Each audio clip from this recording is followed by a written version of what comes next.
नमस्कार, मी प्रज्ञा भगत. आपण पाहताय आपला आवाजमध्ये आपलं मनपूर्वक स्वागत.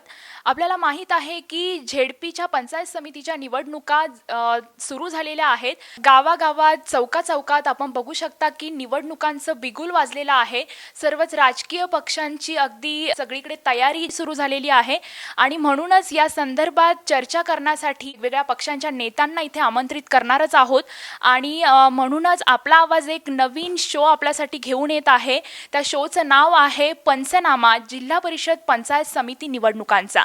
आणि सर्वच राजकीय पक्षांचे अगदी फॉर्म भरण्यापासून ते एकमेकांवर डावपेच करण्यापर्यंत मजल गेलेली आहे आणि त्या संदर्भातच राजकीय वातावरणाबद्दल चर्चा करण्यासाठी आपल्या स्टुडिओमध्ये, आपला आवाजच्या स्टुडिओमध्ये आपल्यासोबत शिवसेनेचे तालुका अध्यक्ष माऊली खंडागळे आलेले आहेत आणि त्यांच्याशी आपण बातचीत करणारच आहोत. जे काही राजकीय संदर्भातले प्रश्न आहेत आपण त्यांना विचारणार आहोत आणि त्यांच्याशी बातचीत करून आपण जे काही निवडणुका संदर्भात प्रश्नांची उत्तरं आहेत ती जाणून घेणार आहोत.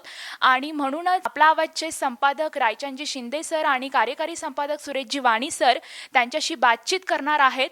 आपण थेट जाऊया त्यांच्याकडे.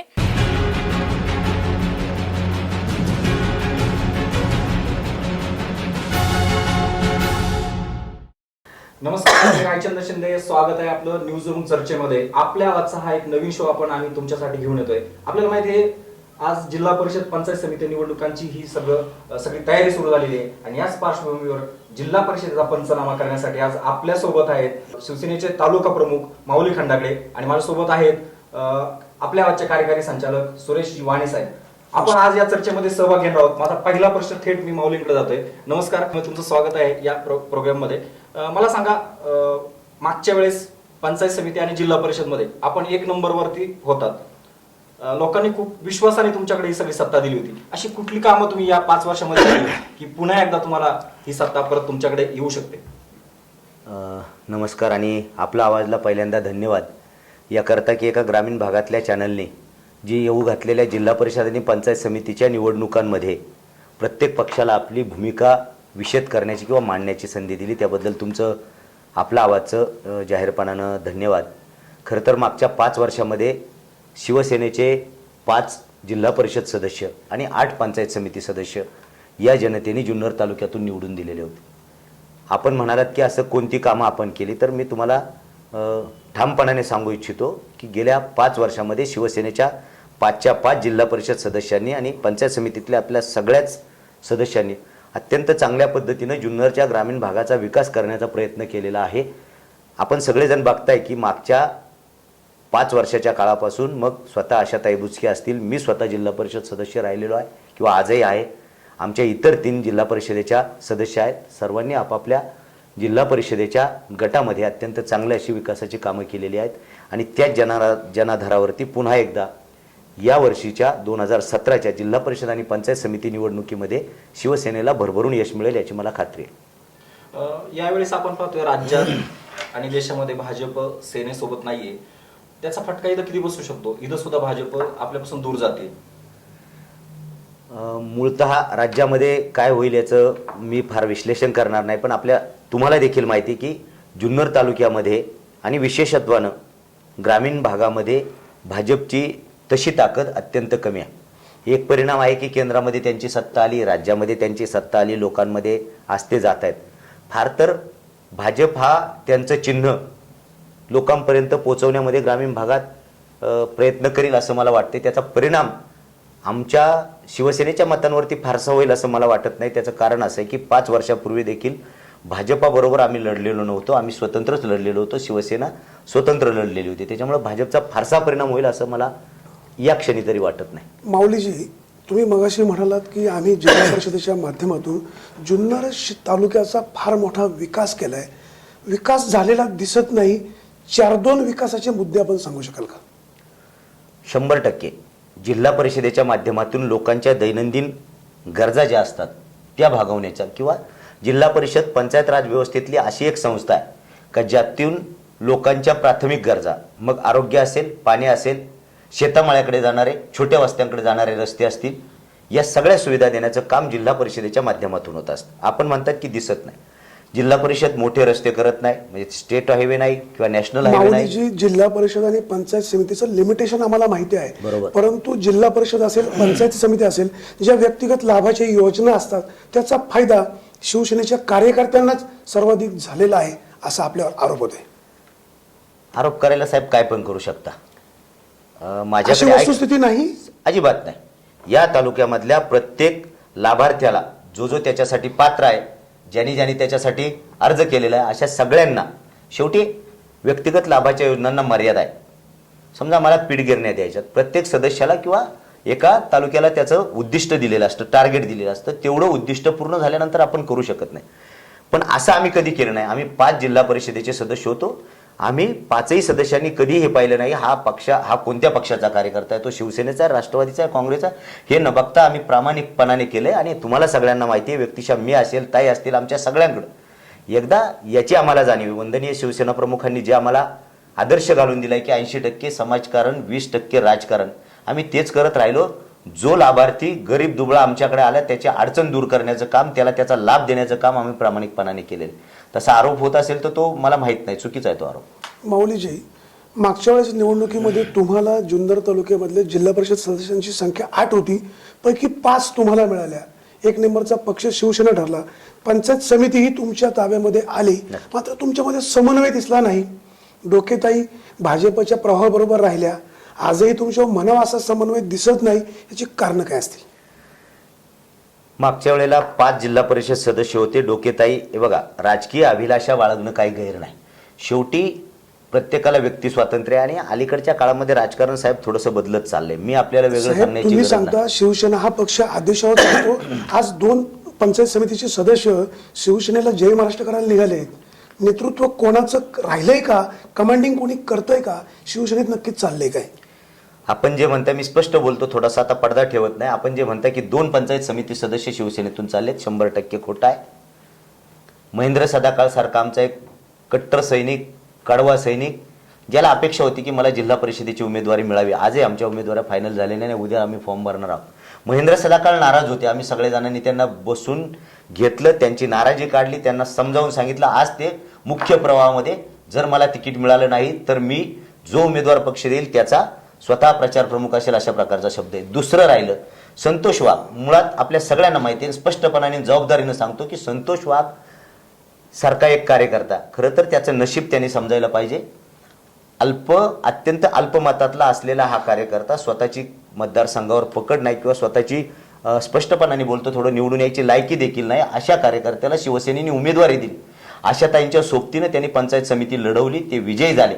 पक्षानं सामान्य कार्यकर्त्याला निवडून आल्यानंतर खरं तर त्यांनी त्यावेळेला तो नाराज होता, मला सभापती पदच पाहिजे. पण आपल्या सगळ्यांना इतिहास माहिती आहे की राजाभाऊ गुंजाळांसारखा एक ज्येष्ठ शिवसैनिक, ज्याने या तालुक्यामध्ये पक्ष संघटना वाढीसाठी प्रचंड मेहनत घेतली, अशा कार्यकर्त्याला, ज्येष्ठ शिवसैनिकाला आपण सभापती पदाची संधी दिली. आणि त्यामुळे संतोष वाघ नाराज होते. आम्ही समज काढण्याचा प्रयत्न केला, पण आपल्या सगळ्यांना माहिती आहे की 2.5 वर्षानंतर ज्या वेळेला सभापती पदाचा बदल झाला, त्यावेळेला संतोष वाघांनी जे काळं कृत्य केलं, तेव्हापासून संतोष वाघ हे मनाने जरी शिवसेनेत असले तरी ते शरीराने कधीही शिवसेनेबरोबर नव्हते.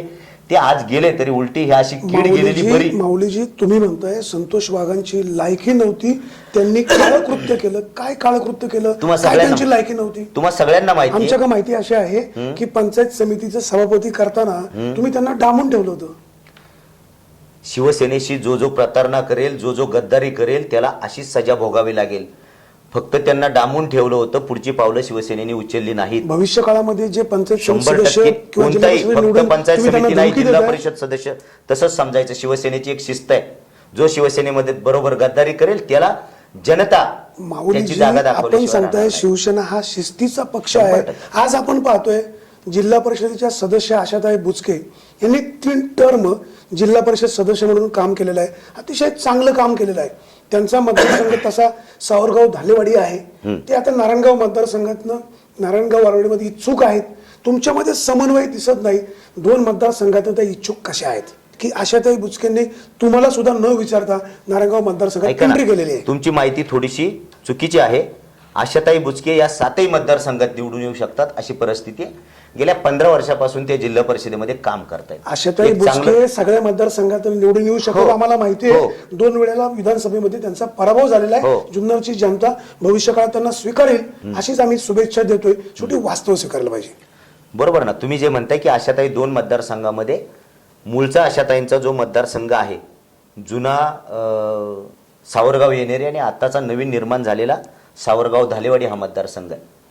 खरं तर आपल्या सगळ्यांना जाणीव आहे की आशाताई नुकत्याच आजारपणातून बाहेर आल्या. त्यांची शारीरिक क्षमता इतका मोठा मतदारसंघ फिरण्याची नाही. आणि मग नारायणगाव वारुळवाडी सारखा नवीन निर्माण झालेला मतदारसंघ तिथे आज महिला सर्वसाधारण अहो जीत बदल- माऊलीजी, ताईंची तब्येत बरी नाही, त्या बऱ्या व्हाव्यात अशीच आपण प्रार्थना करूया. प्रश्न असा आहे, 2 मतदारसंघातनं उमेदवारी अर्ज दाखल करण्याची गरज काय? शेवटी अनेक ठिकाणी असं होतं, आमची इच्छा आहे की ताईंनी बाबा दोन्हीकडे भरावं, पक्षाने आदेश दिलाय. अहो, ऐनवेळची तुम्ही ऍडजस्टमेंट एकीकडे सांगताय त्यांची तब्येत बरी नाही हा. म्हणून त्यांना सेफ मतदारसंघ नारायणगाव वारवाडी असावा. बरोबर. मग सावरगाव धालेवाडी मधून उमेदवारी अर्ज दाखल करण्याची गरज काय? भरून ठेवलाय सेपर साईड. उद्या काय गरज safe वाटली म्हणजे काय? उद्या गरज वाटली तर आम्ही आशाताईंना दोन्ही मतदारसंघातून उभं करू. म्हणजे तुमचे ताकद गुलाब आहे पारखे त्यांची. जे आहेत हा. ते ताकदवान उमेदवार नाही असं म्हणायचंय? असं नाही अजिबात. फक्त ती एक ऍडजस्टमेंट आहे. ऐन वेळेला कोणताही एक फॉर्म विथड्रॉ केला जाऊ शकतो हे तुम्हाला माहिती. माऊलीजी, चर्चा अशी स्पष्ट व्हायला हवी. आज स्पष्ट आहे. शिवसेनेमध्ये तुम्ही अतिशय गोडव्यात, अनेक कार्यकर्ते शिवसेनेला सोडून जातात. सूर्यकांत ढोले सारखा कार्यकर्ता, अजून एक महिला कार्यकर्ती शिवसेनेला सोडून गेलेली आहे. जो माणूस राष्ट्रवादी काँग्रेसकडे उमेदवारी मागतो ते गुलाबराव पारखे तुमच्या दावणीला बांधले गेले. तुम्ही त्यांना उमेदवारी दिलेली आहे. निष्ठावंतांना संधी मिळत नाही. आपण काय सांगाल तालुका प्रमुख म्हणून? सूर्यकांत ढोलेंच्या बाबतीमध्ये तुम्हाला मी स्पष्टपणाने एक सांगेल की हेच सूर्यकांत ढोले आशाताईंचा जो कोंडाजी बाबा डेरे आश्रम आहे, भगवी कपडे घालून, ताई मला आता राजकारण करायचं नाही, मी राजकारणाचा संन्यास घेतो, आता मला पक्षाकडून काही नको, परमार्थाचं काम करायचं आहे, अशा प्रकारचं आमच्या सगळ्यांच्या पुढे सांगितलेलं आहे. अचानकपणानं त्यांना का उपरती झाली ते त्यांनाच विचारा खरं तर. आणि कोणत्याही प्रकारे शिवसेनेकडे तुम्हाला माहिती की साधारण महिना होऊन गेला तोपर्यंत उमेदवारीची कोणाची काही इच्छुकांची इच्छा करणं काही गैर नाही, परंतु कोणत्याही परिस्थितीमध्ये बाबा मला लढायचंय किंवा मला उमेदवारी द्या अशा प्रकारची मागणी न करता ऐन वेळेला त्यांनी तो घेतलेला निर्णय आहे. त्यामुळे ते तुम्ही जर त्यांना विचारलं की तुम्ही असं का केलं, जो माणूस भगवी कपडे परिधान करून सगळं सोडून मला घरप्रपंचही करायचं नाही, राजकारणही करायचं नाही आणि मला आता फक्त परमार्थात काम करायचं म्हणून कोंडाजी बाबा डेरे आश्रम जो वैष्णव धामला त्याची ट्रस्ट आहे त्याचं काम आशाताईंनी त्यांना दिलं होतं आणि ते काम ते प्रामाणिकपणाने करायला लागले होते. पण मला माहित नाही देव जाणे काय त्यांना बुद्धी झाली आणि अचानक ते राजकारणात पुन्हा ऍक्टिव्हेट झालेत.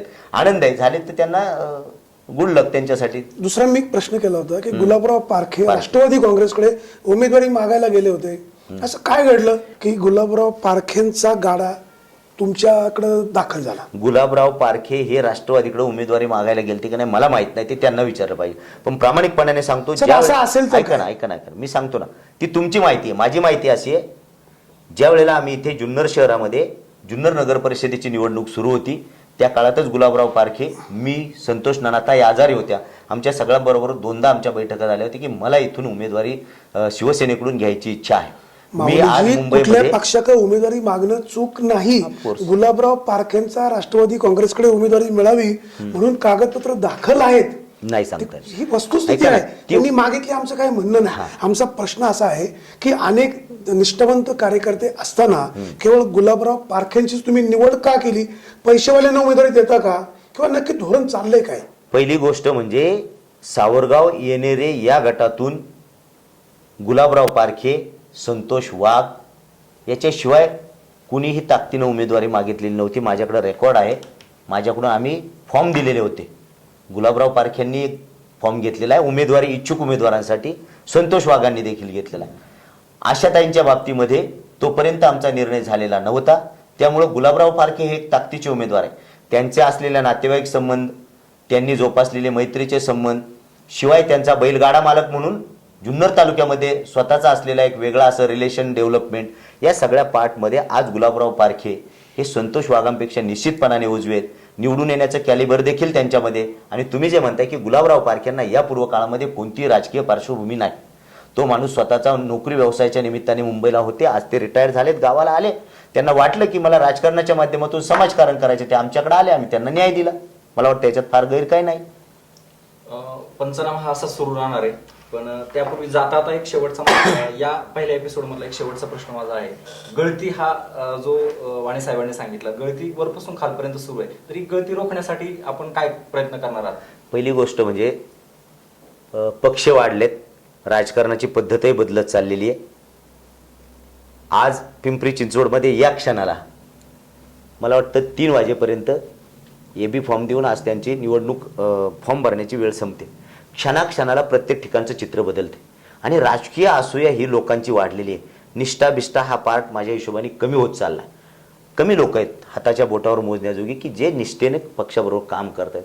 मग ज्यांना फक्त राजकीय असूयेपोटी काही करायचे अशी माणसं लगेच एका पक्षातून, जर मला इकडे तिकीट मिळालं नाही की लगेच दुसरीकडं या फांदीवरून त्या फांदीवर, त्या फांदीवरून त्या फांदीवरती उडी मारत असतात.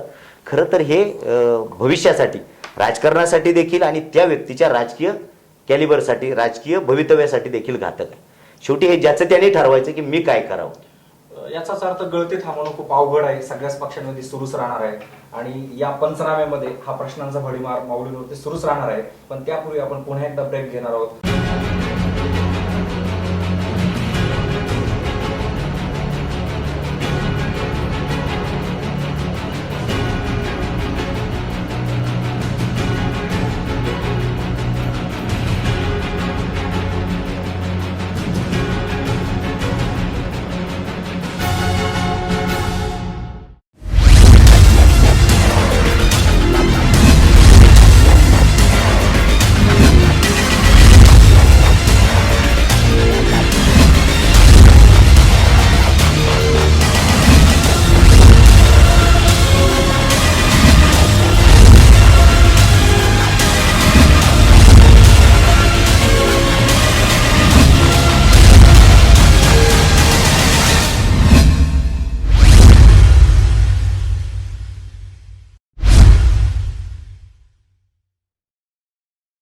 उत्तर पुणे जिल्ह्यातील सडेतोडपणे व बेधडकपणे बातम्या देणारे, अल्पावधीतच लोकप्रिय ठरलेले, अत्याधुनिक पद्धतीने परिपूर्ण असलेले एकमेव केबल तसेच वेब न्यूज चॅनल म्हणजेच आपला आवाज.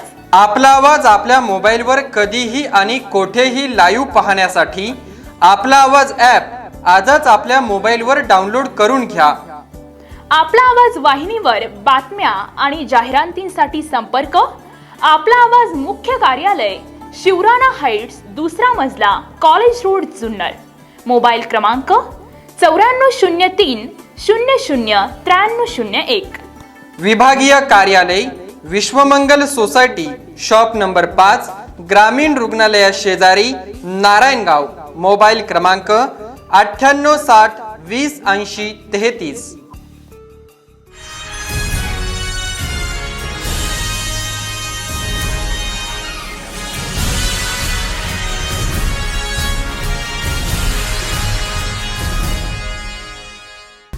सरकार मान्यताप्राप्त मॉन्टेसरी टीचर्स ट्रेनिंग कोर्स, महिला व तरुणींना स्वतःच्या पायावर उभी राहण्याची सुवर्ण संधी. आजच आपला प्रवेश निश्चित करा. संपर्क संचालिका वंदना परदेशी. Mobile number 7709 59 69 01. पत्ता आई बंगला, HP गॅस गोडाऊन शेजारी, बोडके नगर, जुन्नर.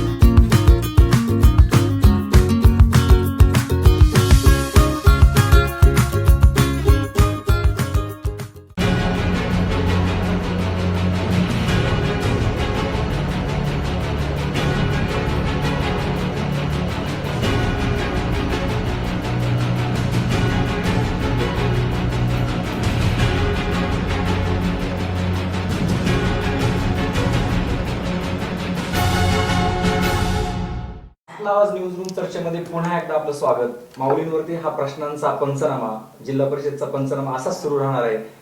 पण पहिल्यांदा मी त्यांच्याकडे जाताना माझा पहिला प्रश्न तुमच्याकडे आहे.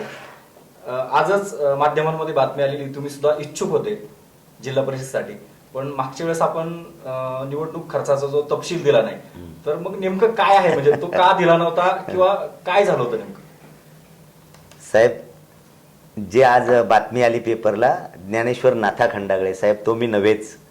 पत्रकारांनी तो थोडंसं रंगवलंय, परंतु ज्यांनी निवडणुकीचा तपशील खर्चाचा दिलेला नाही ते माझ्या विरुद्ध उभे राहिलेले बंडखोर म्हणेल किंवा आमच्या गावातलेच एक उमेदवार होते ज्ञानेश्वर नाथा खंडागळे, ते आहेत. ज्ञानेश्वर तुम्ही रावजी नव्हेच. खंडागळे नाही, पण, तो मी तुम्ही नव्हे. इच्छुक होते कुठे आता यावेळेस सुद्धा? साहेब, मी राजकारणात जरी असलो तरी थोडासा काही बंधनं पाळणार आहे किंवा स्पष्ट बोलणार आहे. जे मनात आहे ते पहिलंच बोलून टाकायचं.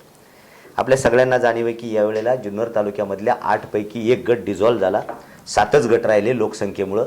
आणि त्या 7 गटापैकी माझा बोरी कांदळी गटातली 14 गावं, एकूण गावं जी आहेत बोरी कांदळी गटातली 14 गावं, त्यापैकी 6 गावं ही आत्ताचा जो बेले राजुरी गट आहे त्याच्यामध्ये गेले. 5 गावं ही विद्यमान आळे पिंपळवंडी गटात गेली आणि 3 गावं माझ्या गावाची 3 गावं मांजरवाडी, खोडद, हिवरे ही नारायणगावला जोडली. नारायणगाव मतदारसंघ हा महिला राखीव झाला. आणि प्रामाणिक सांगतो की मी ज्या दिवशी आरक्षण डिक्लेअर झालं त्याच दिवशी सांगितले की मला माझ्या घरातल्या कुणी किंवा माझी स्वतःची बायको मला राजकारणात आणायचं नाही, स्पष्टपणाने मी सांगून टाक. राहता राहिला त्या 2 गटामध्ये मला संधी होती. पण प्रामाणिक सांगतो त्या गटातल्या दोन्ही गटातल्या कार्यकर्त्यांनी आदरणीय खासदारांकडे शिष्टमंडळ नेऊन माऊलींना आमच्या गटातून उभं करा, माऊलींना आमच्या गटातून उभं करा अशा प्रकारची मागणी केली. परंतु मी स्पष्टपणाने पहिल्या दिवसापासून ज्याच्यावर ठाम आहे, आजही त्याच्यावर ठाम आहे की मला दुसऱ्या गटात जाऊन निवडणूक लढवायची नाही. कार्यकर्त्यांची जरी काहींची इच्छा असते पण सुप्तपणाने काहींचा त्याला विरोध देखील असू शकतो. कदाचित कार्यकर्ते बोलणार नाहीत. आणि दुसरी एक माझी त्यातली भूमिका अशी होती की आमच्यासारख्याने हे करून पुन्हा तिथल्या काही कार्यकर्ते जे आधीपासून फार काम करतायत त्यांची पण इच्छा असते आणि मग अशांना पंचायत समिती झेडपीला तुम्ही थांबलात, याचा अर्थ भविष्यामध्ये तुम्ही तालुक्याचे आमदार म्हणून पुढे याल असं तर काय पक्षश्रेष्ठींचं नियोजन नाही. नाहीये? हे बघा, पक्षश्रेष्ठींच्या नियोजनापेक्षा मी थांबलो. शेवटी माझी भूमिका प्रत्येक वेळेला मी स्पष्ट सांगतो की माझी भूमिका वेगळी. कोणावरती जाऊन स्पष्टपणाने हे करतात. आता वाणी साहेब त्याच्यात मला पुढचा प्रश्न विचारतील, त्याची मला जाण आहे. पण कुणावरती इतरांनी कुणी सांगायचं आणि मी करायचं तशातला मी नाही. मी स्पष्टपणाने थांबलो. याचं कारण आहे असंच आहे की तिथल्या नवीन कार्यकर्त्यांना संधी मिळेल. आणि माझं स्वतःचं जे गाव आहे ते त्या दोन्ही मतदारसंघात नाही. माझं स्वतःचं गाव नारायणगावला आहे आणि तिथं महिला राखीव आले आणि त्याच्यामुळे मी स्वतः थांबण्याचा निर्णय घेतला. आता राहता राहिलं, तुम्ही म्हणालात की पुढचं सांगता येत नाही. मला पक्षाने उमेदवारी दिली तर ते मी अनेकदा इथेही सांगितलेले. त्याच्यामुळे उद्याचं कोणी सांगू शकत नाही. राजकारणामध्ये जर आणि तरला फार महत्त्व नसतं असं मला वाटतं. माऊलीजी, आम्ही तुम्हाला वेगळे प्रश्न घेणार नाही. विधानसभेच्या निवडणुकीला अजून अवकाश आहे. आपला विषय असा आहे, झेडपी पंचायत समितीच्या निवडणुकांचा पंचनामा. पंचायत समिती तुमच्या ताब्यामध्ये आहे. फारसा विकास झाला नाही. तुम्ही काँग्रेसला बरोबर घेतलं. नव्याने तुम्ही प्रशासकीय इमारतीचं उद्घाटन केलं. मात्र तुमचे अधिकारी जुन्याच इमारतीत बसलेत. केवळ फार्स का केला? उद्घाटनाची घाई का केली? साहेब, त्या इमारतीचं बांधकाम पूर्ण झालेलं आहे. ज्या वेळेला त्या इमारतीचा सगळा बांधकामासाठीचा एस्टिमेट तयार केलं, दुर्दैवाने त्यावेळेला तत्कालीन अधिकाऱ्यांनी आणि म्हणजे की त्यामध्ये विथ फर्निचर पाहिजे होतं. म्हणजे त्या फर्निचरसाठी जो निधी साधारणतः 63-64 लाखाच्या निधीची आवश्यकता आहे. शासनाकडून ते मंजूर झालं नाही किंवा फर्निचरसाठी निधी मिळाला जबाबदारी नाही. कोणाची? सांगतो ना तुम्हाला. त्या तत्कालीन मी तुम्हाला मध्ये पहिल्यांदाच सांगितलं की तत्कालीन अधिकाऱ्यांनी खरं तर विथ फर्निचर एस्टिमेट करायला हवं होतं. तत्कालीन अधिकाऱ्यांवर कंट्रोल कोणाचा होता? ऐका ना साहेब, ते सगळं मान्य असलं तत्कालीन अधिकाऱ्यांवरती पडलात? कंट्रोल 100% तसं गृहीत धरून चला. पण आज तिथं फर्निचर नसल्यामुळं नव्या याच्यामध्ये आणि नव्या इमारतीत लवकरच आपण जाणार आहोत. म्हणजे तिथं जाणार नाही असं नाही. राहता राहिला फार्स का केला? इतकं मोठं काम 2.5-3 कोटीची इमारत आपण तिथे जर उभी केलेली आहे. तुम्हाला असं वाटलं होतं का की पुढच्या ह्या निवडणुकीमध्ये आपण सत्तेवर येऊ नाही येऊ याची गॅरंटी अजिबात नाही साहेब. तुम्हाला 100% सांगतो, परत शिवसेना सत्तेवर येणार.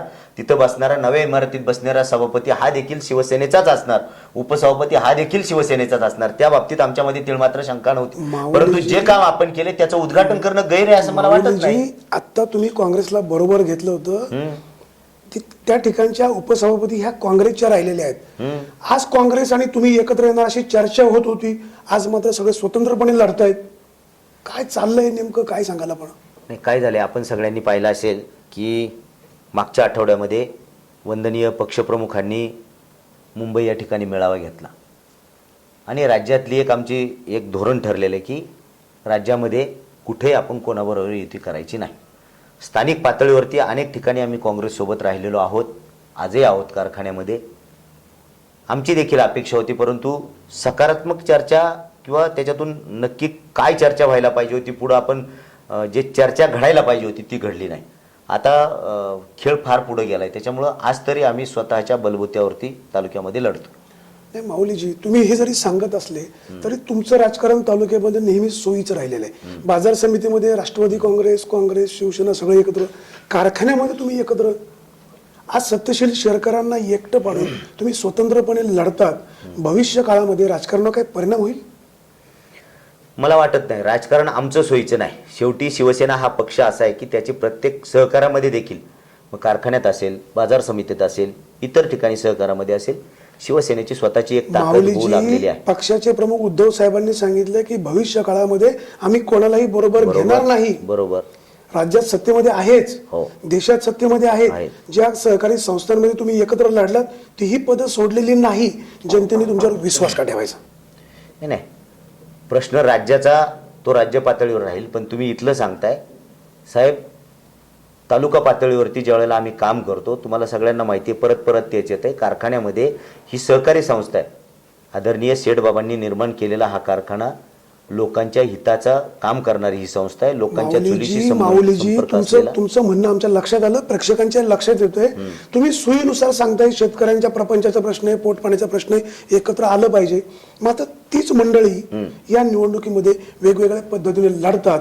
मतदारांनी विश्वास कोणावर ठेवायचा आणि का ठेवायचा? साहेब, परत तुम्ही तिथंच येत आहे. सहकार्यातली निवडणूक ही वेगळी निवडणूक आहे आणि ही राजकारणातली निवडणूक आहे. सहकारामध्ये अनेक पक्ष एकत्र येऊ शकतात. याची उदाहरणं ठिकठिकाणी तुम्ही, काही ठिकाणी भाजप काँग्रेस देखील एकत्र आहे, काही ठिकाणी काँग्रेस राष्ट्रवादी देखील एकत्र आहे. या सहकाराच्या निवडणुकीमध्ये हे सगळीकडे होत असतं आणि सगळे पक्ष एकमेकाबरोबर त्यावेळेला सहकारी संस्थांमध्ये राजकारण नको. आणि पहिली गोष्ट म्हणजे कारखान्याचं यावेळेला निवडणूक झालेलं नाही. ज्या ठिकाणी तुम्ही एकत्र आहात त्या ठिकाणी सर्वसामान्य जनतेला किंवा शेतकऱ्यांना न्याय मिळाला नाही. शिवसेनेची भूमिका काय राहील? 100% आम्ही शिवसेना शेतकऱ्यांना किंवा सामान्य जनतेला न्याय मिळवून देण्यासाठी आम्ही सतत रस्त्यावर आहोत.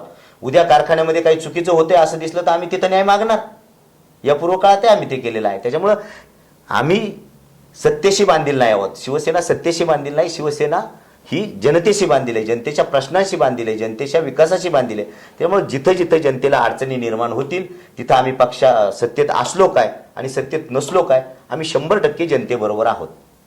शिवसेना जनतेशी बांधील राहील असं माऊलीने सांगितलं. पंचनामा सुरूच राहणार आहे. पण त्यापूर्वी आपण पुन्हा एकदा एक ब्रेक घेणार आहोत. ब्रेक नंतर पुन्हा एकदा आपल्या आवाज न्यूज चर्चेमध्ये आपण सहभागी होणार आहोत.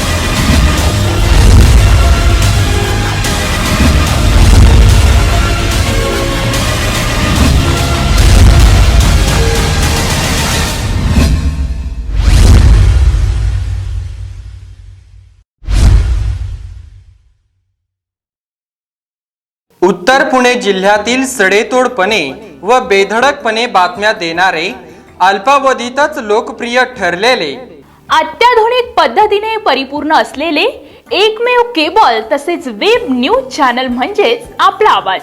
आपला आवाज आपल्या मोबाईलवर कधीही आणि कोठेही लाईव्ह पाहण्यासाठी आपला आवाज ॲप आजच आपल्या मोबाईलवर डाउनलोड करून घ्या. आपला आवाज वाहिनीवर बातम्या आणि जाहिरातींसाठी संपर्क आपला आवाज मुख्य कार्यालय, शिवराणा हाईट्स, 2रा मजला, कॉलेज रोड, जुन्नर. मोबाईल क्रमांक 9403 00 9301. विभागीय कार्यालय, विश्वमंगल सोसायटी, शॉप नंबर 5, ग्रामीण रुग्णालया शेजारी, नारायणगाव. मोबाईल क्रमांक 9860 20 80 33.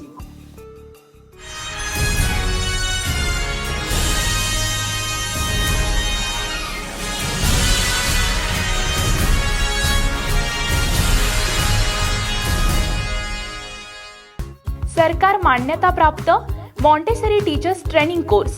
महिला व तरुणींना स्वतःच्या पायावर उभी राहण्याची सुवर्ण संधी. आजच आपला प्रवेश निश्चित करा. संपर्क संचालिका वंदना परदेशी. Mobile number 7709 596901.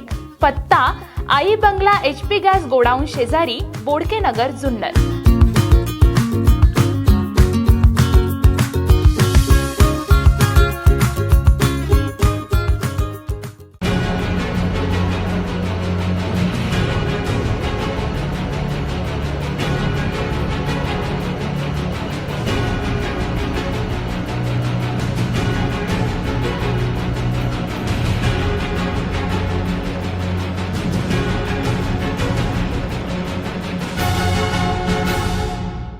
आपला आवाज न्यूज रूम चर्चेमध्ये आपलं पुन्हा एकदा स्वागत. आपण शेवटच्या भागाकडे जातोय. माझ्या सोबत आहेत शिवसेनेचे तालुका प्रमुख माऊली खंडागळे. मी त्यांच्याकडे जातोय. पुन्हा एकदा आपण या चर्चेमध्ये तुमचं स्वागत. एक प्रश्न माझा आहे, भविष्यातले आमदार म्हणून तुमच्याकडे आपण पाहत आहोत, पण सध्याची परिस्थिती पाहिली किंवा मागचे आमदार पाहिले, आपले तालुक्याचे सध्याचे जर लोकप्रतिनिधी आमदार जर पाहिले तर सातत्याने त्यांच्यावरती मागच्या काही दिवसापासून जे काही हाणामारी असतील किंवा वेगळे सरकारी कर्मचाऱ्यांना धमकावणं असेल तर हे सातत्यानं घडतंय. तर काय सांगाल तुम्ही, हे कितपत योग्य आहे आणि असं सातत्याने गुन्हे दाखल होणं किंवा मारहाण होणं कर्मचाऱ्यांना कितपत योग्य आहे?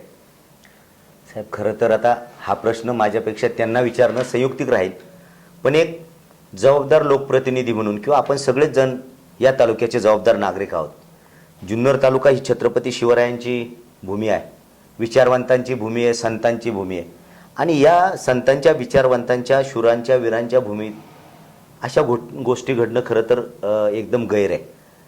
तुम्ही केलेला प्रश्न संयुक्तिक आहे की एखाद्या लोकप्रतिनिधीनं एखाद्या सरपंचाने, ग्रामपंचायत सदस्याने अशा गोष्टी करणं ठीक आहे साहेब, परंतु तालुक्याचे प्रथम नागरिक, आमदार यांच्याकडून खरं तर या अशा गोष्टी घडणं 100% चुकीचं आहे असं मला वाटतं. आता ते त्यांच्याबरोबर, त्यांचा विषय त्यांच्याजवळ, परंतु एक लोकप्रतिनिधी म्हणून जनतेची ते पालकत्व त्यांच्याकडे, आणि जनतेचे पालक म्हणून काम करताना सगळ्यांना सामावून घेतलं पाहिजे. चूक झाली तर चूक दाखवली पाहिजे. आम्ही देखील गेल्या 25-30 वर्षापासून राजकारण करतोय, समाजकारण करतोय. अधिकाऱ्यांबरोबर रोज काम करावं लागतं, लोकांबरोबर काम करावं लागतं, कार्यकर्त्यांबरोबर काम करावं लागतं. पण कधी बाबा कार्यकर्त्यांबरोबर अशा प्रकारे वागणं, अधिकाऱ्यांबरोबर अशा प्रकारे वागणं यापूर्वीच्या कोणत्याही लोकप्रतिनिधी, मी तर वारंवार मागच्या वेळेला आपल्या चॅनलवरती सांगितलं होतं की आदरणीय वल्लभशेठ बेनके देखील कडक शिस्तीचे होते. आदरणीय आशाताई यांचा प्रशासनावरचा वचक आपल्या सगळ्यांना माहिती आहे. आदरणीय खासदार असतील, आम्ही सगळे स्वतः असू, पण या पूर्व काळामध्ये कोणाही लोकप्रतिनिधीच्या बाबतीमध्ये असं घडलेलं नाही. आमदार जे करतायत ते त्यांच्या पद्धतीनं योग्य असेल, पण मला वाटतं की 100% चुकीच्या पद्धतीनं. माऊलीजी, तुम्हाला सत्तेवर यायचंय, पुन्हा आमदार व्हायचंय, तुम्ही असं बोलणं साहजिक आहे. शिवसेनेच्या अनेक आमदारांनी अनेक अधिकाऱ्यांना धमकावलंय, मारलेलं सुद्धा आहे. आपण हा विषय योग्य वेळी घेऊ. प्रश्न आता असा आहे की तुम्ही तुमच्या मतदारसंघामध्ये जिल्हा परिषद सदस्य म्हणून 5 वर्ष राहिलेले आहात. तुम्ही कोणती विकासाची कामं मार्गी लावलीत, काय सांगाल? साहेब, बोरी कांदळी जिल्हा परिषद गटामध्ये रस्त्याची प्रचंड दुरावस्था होती. स्पेसिफिकली मी सांगेल की आमच्या बोरीचा परिसर आहे, निमगाव सावाचा अर्धा परिसर आहे, ह्याच्यामध्ये रस्ते नव्हते. निमगाव सावाचा एक परिसर जो अर्धा आहे पश्चिमेकडचा, तिथं पिण्यासाठी देखील पाणी नव्हतं. जाणीवपूर्वक तिथला विकास रखडलेला.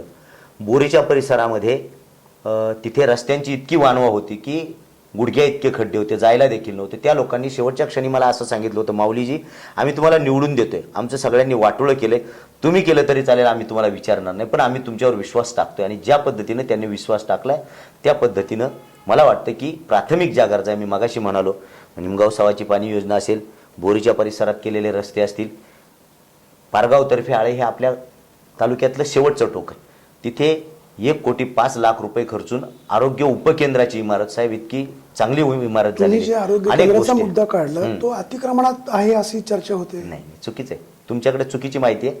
रितसरपणाने अतिक्रमण नाही, रितसरपणाने कलेक्टर लँडकडून त्यांनी परवानगी घेतलेली आहे, कलेक्टरांकडून सगळं कायदेशीर आहे साहेब. चुकीचं आहे ते, मी सांगतो तुम्हाला 100%. जुन्नरच्या या निवडणुकीमध्ये शिवसेना, राष्ट्रवादी काँग्रेस, भाजप, आपला माणूस आपली आघाडी असं 5 राजकीय पक्ष निवडणुकीला सामोरे जाणार आहे. शिवसेना यापूर्वी सत्तेवर होती, सदस्य जास्त निवडून आले होते. यावेळेस काय होईल, काय वाटतं आपल्याला? एक मला खात्री आहे की शिवसेना पुन्हा एकदा पंचायत समितीवर भगवा फडकवणार. नवे कधी नाही ते यावेळेला आपल्याला सगळ्यांना माहीत असेल नसेल, जिल्ह्यात देखील शिवसेना हा 1 नंबरचा पक्ष म्हणून जिल्हा परिषदेत राहणार आहे. माऊलीजी कदाचित माऊलीजी आपल्या सगळ्याच पक्षाचे राजकीय संबंध चांगले राहिलेले, व्यक्तिगत रिलेशन पण चांगले राहिलेले. परवा नारायणगावला जे रास्ता रोको झाला बैलगाडा सुरू करावेत म्हणून तुम्ही सगळ्यांच्या बाऱ्या अगदी व्यवस्थित सोडलेल्या आहेत. प्रश्न असा आहे की वल्लभशेठ बेनके काही वर्ष आमदार होते, अतुल बेनके आज राजकारणामध्ये पुढे जातात, त्यांना स्पेस सापडत नाही, दिशा मिळत नाही. काय असू शकतं, काय व्हायला हवं? ते खरं तर तुम्ही म्हणताय तुमच्यासारख्यांनी त्यांना सांगितलं पाहिजे की स्पेस कशी निर्माण झाली, कसं तुम्ही पुढे गेलं पाहिजे. हा ज्याचा त्याचा देखील समजचा साहेब, भाग तुम्ही आहे. परवाच्या आंदोलनामध्ये आता अतुल वल्लभशेठ बेनके यांचा गाडा सुटणार, आता सत्यशील शेरकर यांचा गाडा सुटणार, सगळ्यांच्या आता गाड्या आमदारांचा गाडा सुटणार, ताईंचा पण. असंही तुम्ही सांगितलेलं होतं. शेवटी याच्यामध्ये घराणेशाहीचा आरोप वाटतो का तुम्हाला? कसं आहे साहेब, प्रत्येकाची एक काम करण्याची पद्धत आहे. ज्याने त्याने आपापल्या परीनं काम करत राहावं. शेवटी जनमानसाचा संचय केल्याशिवाय तुम्हाला राजकारणामध्ये समाजकारणामध्ये पुढे जाता येत नाही. हे जरी खरं असलं तरी तुमची काम करण्याची पद्धत, तुमचा स्वतःचा स्वभाव, तुम्ही जनमानसात तुमची असलेली प्रतिमा, या सगळ्याचा इफेक्ट मिळून तुमचं यश असतं असं मला माऊली वाटतं. साहेब, आणि त्याच्यामध्ये तुमच्या कर्तृत्वाबद्दल कोणालाही शंका नाही. शिंदे साहेबांचा प्रश्न असा होता की ज्यावेळेस वल्लभशेठ बेनकेंनी आमदारकीला उभे राहिले नाही, नंतर मुलाला उभं केलं, त्यावेळेस घराणेशाहीचा आरोप झाला. आज जुन्नरचे विद्यमान आमदार शरददादा सोनवणे यांनी आपल्या भावाला शशी सोनवणेंना निवडणुकीला उभं केलेलं आहे. घराणेशाहीचा आरोप त्यांच्यावरही होऊ शकतो. कसं पाहता याकडे आपण? आता मला एकच माहिती आहे की जो काचेच्या घरात राहतो त्याने दुसऱ्याच्या घरावर दगड मारू नये. तुम्ही आमदारांच्या बाबतीमध्ये विचारलं तर ती माहिती माझ्याकडे आहे की मी आयुष्यामध्ये कधीही माझ्या घरातल्या कोणालाही राजकारणात आणणार नाही असं विद्यमान आमदार म्हणाले आहेत. त्याच्या क्लिपा देखील कदाचित आपल्याकडे उपलब्ध असतील. शेवटी त्यांनी काय करावं हा त्यांचा प्रश्न आहे. परंतु घराणेशाहीच्या बाबतीमध्ये निश्चितपणानं वल्लभ शेठनी चांगलं काम केलेलं आहे. काहींच्या मते निश्चितपणाने घराणेशाहीचा एक फटका अतुलजींना बसत असेल असं मला अंदाज आहे. शेवटी तो अंदाज आहे माझा. शेवटी काय करायचं, किंवा आता शरद सोनवणे साहेबांनी स्वतःच्या बंधूंना आणलंय, हे शेवटी ज्याचं त्यांनी ठरवायचंय. त्यांना घराणेशाही चालवायची नाही साहेब, चालवायची आमदारांनी हा जे त्यांचा सांगितलं प्रश्न आहे. होतं तसं ते शब्द पाळत नाही. त्यांनी त्यांच्या भावाला उभं केलंय. काय वाटतंय आपल्याला, स्पष्टपणे सांगा. नाही, आमदारांनी कोणते शब्द पाळले, त्याच्यामुळे काही शब्द पाळण्याचा विषयच येत नाही. त्यांनी फक्त जनतेला सगळं हे करून वेळ बनवलंय. शब्द कुठलाच पाळला गेला नाही. हे राजकारण आहे, राजकारणात हे सुरूच राहतं. तुमच्यासाठी एक शेवटची संधी अशी उपलब्ध करून देतोय. आता खूप भडीमार झाला तुमच्यावरती पंचनाम्यामध्ये. आपण हा शो थांबवतोय, पण जाता आता लोकांनी तुम्हाला का निवडून द्यावं, जास्तीत जास्त तुमचे सदस्य का निवडून द्यावेत, यासाठी तुम्ही तालुक्यासाठी कुठला अजेंडा घेऊन पुढे आला? 100% साहेब, आजही ज्या वेळेपासून जिल्हा परिषद पंचायत समित्या अस्तित्वात आला तेव्हापासून काही अपवाद वगळता सतत आणि सतत काँग्रेस आणि राष्ट्रवादी सत्तेमध्ये राहिलेल्या. जिल्हा परिषदेची निवडणूक ही मिनी विधानमंडळ आहे. जिल्हा परिषद हे मिनी मंत्रालय आहे.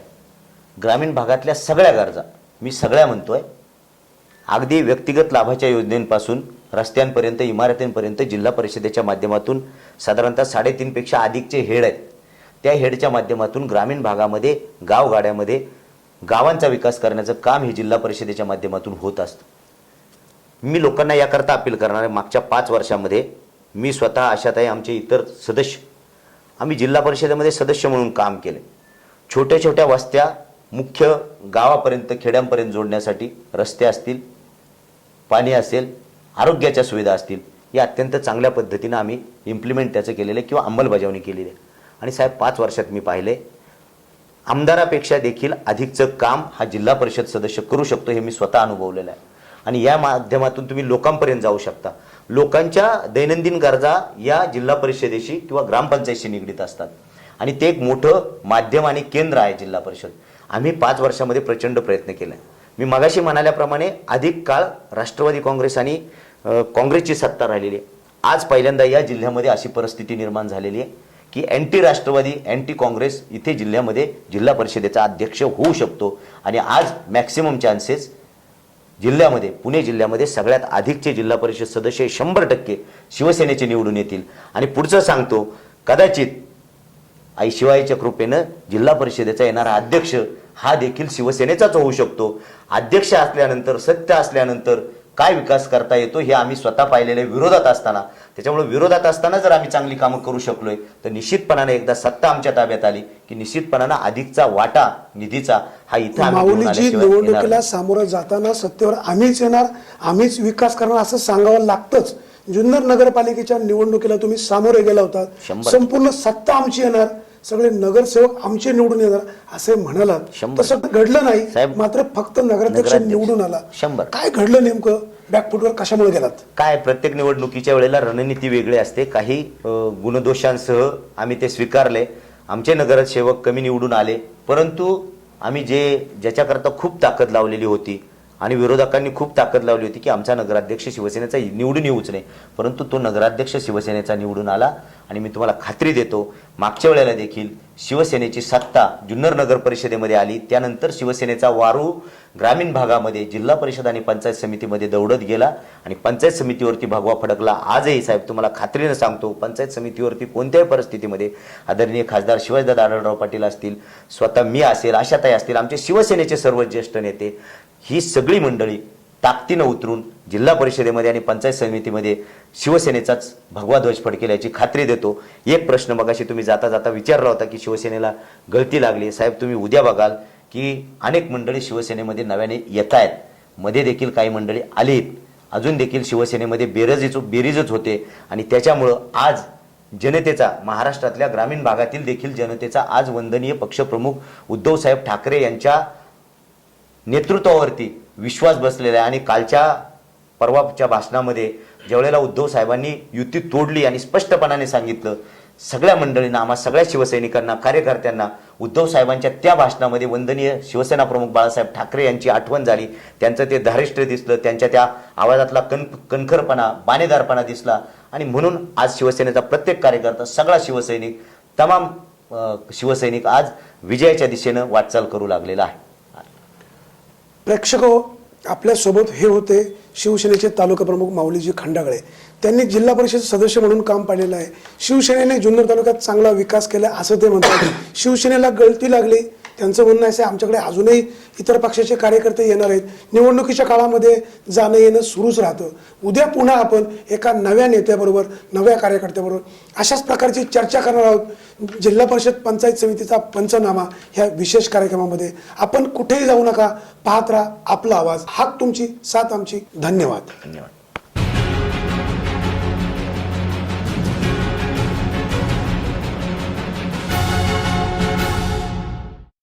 आजच आपण चर्चा केलेली आहे शिवसेनेचे तालुका प्रमुख माऊली खंडागळेजी यांच्यासोबत.